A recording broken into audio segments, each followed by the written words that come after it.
እግዚአብሔር ከአንቺ ሰው ሆኖ ሙሽራው ከጫጉላው እንዲወጣ ከአንቺ የወጣ እመቤቴ ማርያም ሆይ ደስ ይበልሽ ብሎ ዮሐንስ አፈወርቅ በድርሳኑ እንዳመሰገነሽ አመሰግንሻለሁ።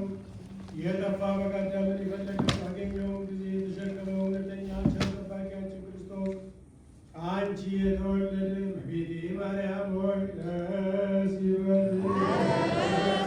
እግዚአብሔር በሌሊት ኃጢአት ሔዋን ጽኑ የሚጎዳ ማሰሪያዋ በአንቺ የተቆረጠላት እመቤቴ ማርያም ሆይ ደስ ይበልሽ። እግዚአብሔር በብሩህ ደመና ተጭኖ መጥቶ በማኅፀንሽ ያደረ እመቤቴ ማርያም ሆይ ደስ ይበልሽ። በቅዱሳን ነቢያት በቅዱሳን መላእክት አድሮ የሚኖር በአንቺ ተወልዶ የተገለጸልን እመቤቴ ማርያም ሆይ ደስ ይበልሽ። ከአብ ከመንፈስ ቅዱስ ጋር የምንሰግድለት ቃል የሚባል እግዚአብሔር በአንቺ ባህሪ ከአንቺ ወለደ ዘንድ የወደደሽ እመቤቴ ማርያም ሆይ ደስ ይበልሽ። ለምእመናን ወንጌል የማስተምርለት የጌታ እናቱ እመቤቴ ማርያም ሆይ ደስ ይበልሽ። ከወለድሽው በኋላ ማኅተመ ድንግልናሽ እንዳይለወጥ አድርጎ የጠበቀሽን አማኑኤልን የወለድሽው እመቤቴ ማርያም ሆይ ደስ ይበልሽ። ማኅተመ ድንግልናሽ ሳይለወጥ ንጉሥ ክርስቶስን የወለድሽ እመቤቴ ማርያም ሆይ ሰላምታ ይገባሻል።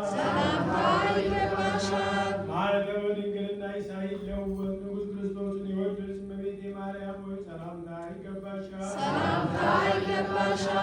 ልዩ መድኃኒታችንን በመውለድሽ እናትን አገልጋይን ተብለሻልና እግዚአብሔር ባሕርይሽን ባሕርይ አድርጎ ባለሟልነትን አግኝተሻልና እመቤቴ ማርያም ሆይ ሰላምታ ይገባሻል። እኛ ከምንወደው እሱ ከሚወደን ልጅሽ ኃጢአታችንን ያስተሰርይልን ዘንድ ለምኝልን።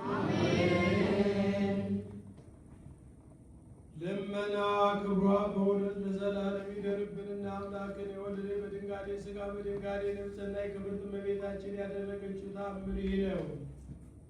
እመቤታችን ከልጇ ከወዳጇና ከገብርኤል ጋር ለሐዋርያት እንደተገለጸችላቸው ተነገረ።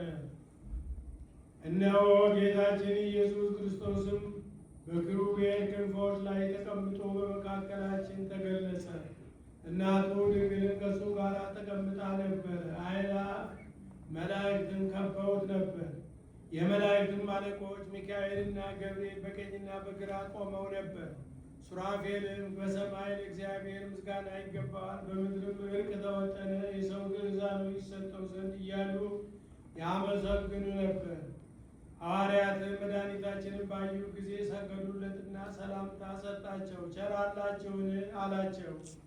መድኃኒታችን ጌታችን ኢየሱስ ክርስቶስም ለባለሟልነት የመረጡ ወዳጄ ዮሐንስ ከኔ ከመንፈስ ቅዱስ ጋር አብ የመከረውን ነገር ምንም ከአንተ አልሰውርም ብሎ መለሰ። ጳውሎስና በርናባስም መክረዋል። ሰማያዊ አባቴ የሚወደደው በእናቴ በማርያም ስምና በእኔ ስም በአራቱ ማዕዘን አብያተ ክርስቲያናትን ይሰሩ ዘንድ ነው። ዕጣንን እንዲያሳርጉ ሥጋውን ደሙንም በውስጣቸው በመዓልትም በሌሊትም እንዲያቀርቡ ነው። ጌታችን መድኃኒታችንም ዳግመኛ ሦስቱን ድንጋዮች አንስቶ ሠራ።